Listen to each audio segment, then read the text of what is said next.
అందరికీ నమస్కారం. నేను మీ కిరాకార్పిని.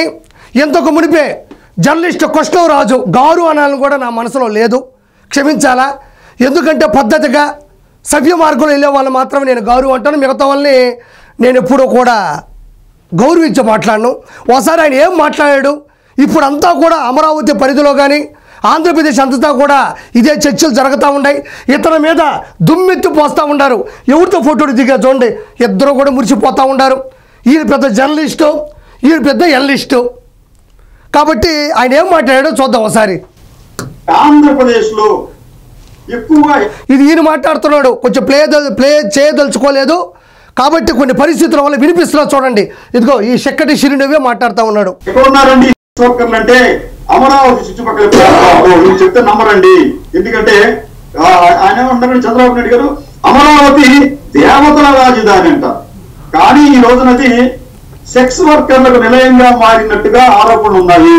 సరే, దీనికి మీకు ఆధారాలు ఏంటంటే ఈ రోజున ఈ వ్యక్తి మాట్లాడుతూ ఉన్నాడు. ఇవి నిజంగా చెప్పాలంటే మామూలు అనుచిత వ్యాఖ్యలు కాదు.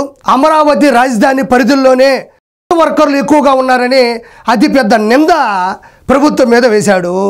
అంటే అమరావతి పరిధి అంటే విజయవాడ, గుంటూరు, తెనాలి, గన్నవరం, గుడివాడ ఈ ప్రాంతాలన్నీ కూడా ఆల్మోస్ట్ సెక్స్ వర్కర్లతో నిండి ఉన్నాయి అని ఈ పెద్ద మనిషి చెప్తా ఉన్నాడు. అంటే నాకు అర్థం కాంది, ఈయన ఒక ఆరోపణ తీసుకొచ్చి అది ప్రజల మీద రుద్దుతూ ఉన్నాడు. ఒక జర్నలిస్ట్ అయ్యుండి, ఒక కురు వృద్ధుడయ్యుండి ఇలాంటి మాటలు మాట్లాడడానికి ఇతనికి సిగ్గుండాలా? ఇతనికి సిగ్గు లేదు కాబట్టి ఇతనితో ఫోటో దిగాడు.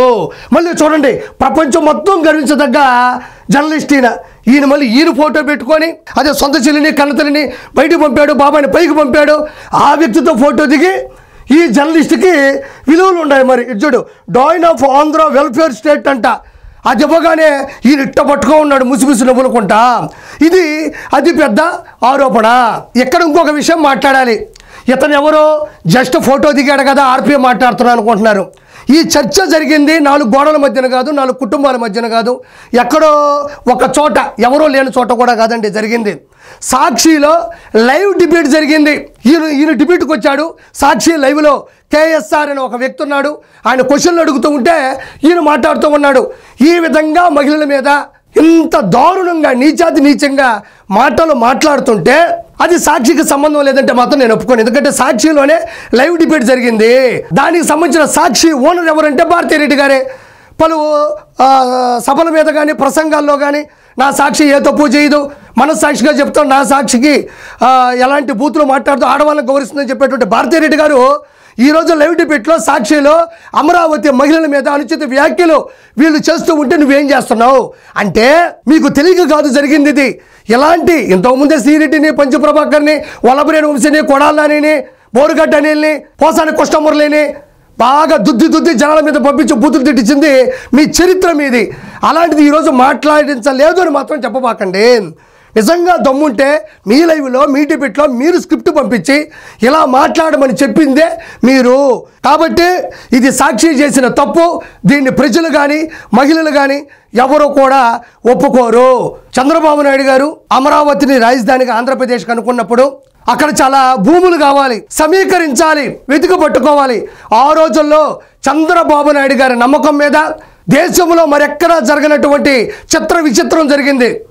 రైతులు 33,000 ఎకరాల భూమిని, వాళ్ళ సొంత ఆస్తుల్ని, వాళ్ళ జ్ఞాపకాల్ని, అంటే వాళ్ళ తాతలు ముత్తాతలు ఇచ్చిన పొలాలు, వాళ్ళ బిడ్డలకు ఇవ్వాల్సినటువంటి పొలాల్ని 29 గ్రామాల నుంచి 33,000 ఎకరాలు అమరావతి రాజధాని కోసం ఆ దరిదాపుల్లో ఉండే వాళ్ళందరూ కూడా ఇవ్వడం జరిగింది.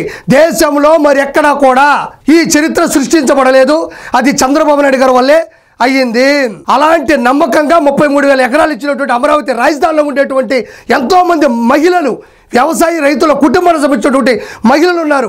ఎన్నో కుటుంబాలు ఉన్నాయి.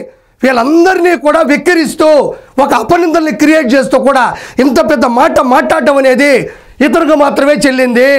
నేను ఒక మాట మాట్లాడుతూ ఉన్నా. ఆ తర్వాత అమరావతి రాజధాని కోసం 33,000 ఎకరాలు పొలవిస్తే ఆ తర్వాత ఆయన వెంటనే రాగానే జగన్మోహన్ రెడ్డి చంద్రబాబు నాయుడు గారి అక్కసు మీద నేను 1 కాదు 3 రాజధానులు చేస్తాను అని చెప్పి ఒక రాజధాని కోసం ఇటుక పేర్చింది లేదు, పరిపాలన అందించింది లేదు. ఎవరైతే 33,000 ఎకరాలు చంద్రబాబు నాయుడు గారి వల్ల గొప్ప స్థాయికి అమరావతి రాజధాని వస్తుందని నమ్మి ఇచ్చారో వాళ్ళ నోళ్ళల్లో జగన్మోహన్ రెడ్డి మట్టి కొట్టాడు. ఆ మట్టి కొట్టిన తర్వాత చాలా అర్లలు జరిగాయి, నిరసనలు, ధర్నాలు, పెద్ద గొడవలు జరిగాయి. వాళ్ళని బూట్కాలతో కొట్టించాడు, కేసులు పెట్టించాడు, తన్నులు తినిచ్చాడు. అయినా వాళ్ళు వెనక్కి తగ్గలేదు. ఎందుకు చెప్తున్నానంటే అమరావతి రాజధానిలో ఉండే మహిళలు, వీర మహిళలు తమ రాష్ట్రం కోసం, తన రాజధాని కోసం ఎన్నో పొలాల్ని వెనక ముందు చూసుకోకుండా ఇచ్చినటువంటి మహిళల్ని ఈ ప్రబుద్ధుడి చేత, ఈ దొంగ చేత ఎలాంటి, నేను ఇంకా బూతులో మాట్లాడదలుచుకోలేదు, ఇతను నేను ఒకటే అయిపోతాం కాబట్టి ఇతను మాట్లాడే మాటలు చాలా అనుచిత వ్యాఖ్యలు, చాలా అబద్ధాలు. ఈరోజు చెప్పాలంటే తాడేపల్లి ప్యాలెస్ కూడా అక్కడే ఉంది, విడుదల రజనీ ఇల్లు అక్కడే ఉంది, రోజా ఇల్లు కట్టుకోబోతా ఉండాది, వల్లభనేని వంశీ ఆడే ఉన్నాడు, కొడాలి నాని కూడా ఆడే ఉన్నాడు. వీళ్ళందరూ విల్లాలు, డూప్లెక్స్లు, మంచి మంచి అపార్ట్మెంట్లు నిర్మించుకొని అక్కడికి వస్తూ ఉంటారు. మరి అమరావతి దరిదాపులు అంతా జరిగినప్పుడు వీళ్ళందరినీ ఏమనాలి? నేను అనను, నేను అనదలుచుకోలేదు. వీళ్ళలాగా డబ్బులు చేతిలో వేస్తే చాలు ఈ మహామనిషి. డబ్బులు ఇతర అకౌంట్లో పడ్డాయి, పేపర్ వచ్చింది, ఆ పేపర్లో ఏముందో తూచా తప్పకుండా మాట్లాడాడు. ఇంతకుముందు కూడా చాలా వ్యాఖ్యలు చేశారు, చాలా నిందించారు, చాలా బూతులు తిట్టారు. కానీ వర్కర్లు అమరావతి రాజధాని దరిదాపుల్లో విచ్చలవిడిగా ఉన్నారన్న మాట అక్కడ ఉన్న మహిళలని, స్త్రీలని, ఇప్పుడు చదువుకున్న ఆడవాళ్ళని కావచ్చు, వృద్ధులను కావచ్చు, ఎవరైనా సరే మహిళల్ని కించపరిచినట్టే. ఒక మాట అనేయడం కాదు, ఇతనికి అకౌంట్లో డబ్బులు పడితే చాలు. ఆ వయసులో కూడా నాకు అర్థం కాంది, డబ్బులు తీసుకుంటే ఇతను వయసు చచ్చిపోయిందా, వాయిసు చచ్చిపోయిందా, జ్ఞానం చచ్చిపోయిందా, బుద్ధి చచ్చిపోయిందా, చదువుకున్న చదువు చచ్చిపోయిందా? కాదు, నా దృష్టిలో చెప్తున్నా, ఇతనికి ఉన్నటువంటి జర్నలిజం చచ్చిపోయింది ఈరోజు. అంటే డబ్బులు తీసుకుంటే జర్నలిజం పక్కన పెట్టి ఏదొస్తే మాట్లాడమేనా? ఇతను అనుభవం అనేది సున్నా. కాబట్టి ఇలాంటి వ్యక్తుల మీద తగిన చర్యలు తీసుకోవాలని మనస్ఫూర్తిగా కోరుకుంటున్నాను. ఇలాంటి వ్యాఖ్యలు చేసిన వాళ్ళు ఆడవాళ్ళ ఉసురు కొట్టుకొని పోతారు. ఇప్పుడు నమోదవుతున్నటువంటి కేసుల సంఖ్య చాలా బలంగా ఉంది. ఈ మాటలు ఎవరు కూడా ఎవరు నోటుకుండా మాట్లాడకూడదు, ఎవరు వినకూడదు. Thank you so much.